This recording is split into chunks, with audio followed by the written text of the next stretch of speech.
Di Purworejo, tanggal 19 Maret 1903, ia lahir. Setelah 3 bulan kelahirannya, karena sang ayah seorang tentara Kenil Belanda, ia dan keluarganya pindah ke Jatinegara, Jakarta. Pada usia 11 tahun, ia ikut kakak perempuannya yang menikah dengan orang Belanda yang bernama Willem van Heldik untuk pindah ke Makassar, sekaligus melanjutkan pendidikan sekolahnya di sana. Saat berulang tahun yang ke-17, ia dihadiahi biola oleh kakak iparnya. Dan dari situ, ia mulai menggemari musik, yang lalu mendirikan grup band jazz bernama Black and White bersama kakak iparnya. Kepandaian ia dalam bermusik, ia manfaatkan untuk menciptakan lagu-lagu perjuangan, salah satunya lagu Indonesia Merdeka. Singkat cerita, pada usia 20 tahun, ia sempat menjadi guru dan pegawai perusahaan, yang setelah akhirnya memutuskan pindah ke Bandung untuk bekerja sebagai wartawan pada Surat Kabar Kaum Muda di tahun 1924. Setahun kemudian, ia pindah ke Surat Kabar Sinpo di Jakarta, dan di situ ia rajin menghadiri rapat organisasi pemuda dan berkenalan dengan tokoh-tokoh pergerakan. Di tanggal 28 Oktober 1928, pada Kongres Pemuda II, ia memperkenalkan untuk pertama kalinya lagu Indonesia Raya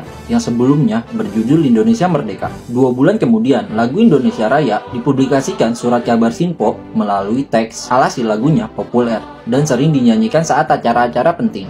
Lalu, ia meminta tolong kepada seorang pemilik toko musik yang bernama Yok Kim Chan untuk melekam lagu Indonesia Raya dan dijadikan piringan hitam untuk diedarkan. Di tahun 1930, karena maraknya lagu Indonesia Raya, pemerintah Belanda melarang lagu Indonesia Raya dinyanyikan di umum. Dan disinilah hidupnya menjadi tidak tenang karena terus diawasi oleh pihak Belanda. 1937, kesehatan ia menurun karena mengalami gangguan jantung. Tahun berselang, di Surabaya, ia ditangkap oleh pihak Belanda karena lagu ia yang berjudul Matahari Terbit dicurigai memihak ke Kekaisaran Jepang. Tapi setelah diperiksa dan tidak terbukti, ia dibebaskan. Nggak lama setelah itu, di tanggal 17 Agustus 1938, ia meninggal dunia karena serangan jantung.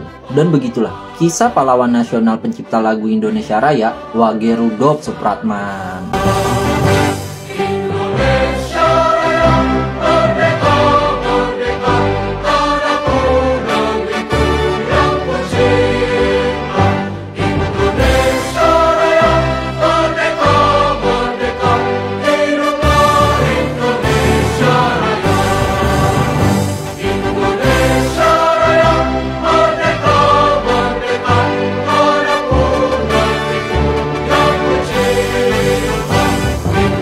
Faktanya, lagu Indonesia Raya ciptaan Wage Rudolf Supratman memiliki 3 stanza. Tamat Hari Kemerdekaan 17 Agustus 1945. Indonesia Merdeka!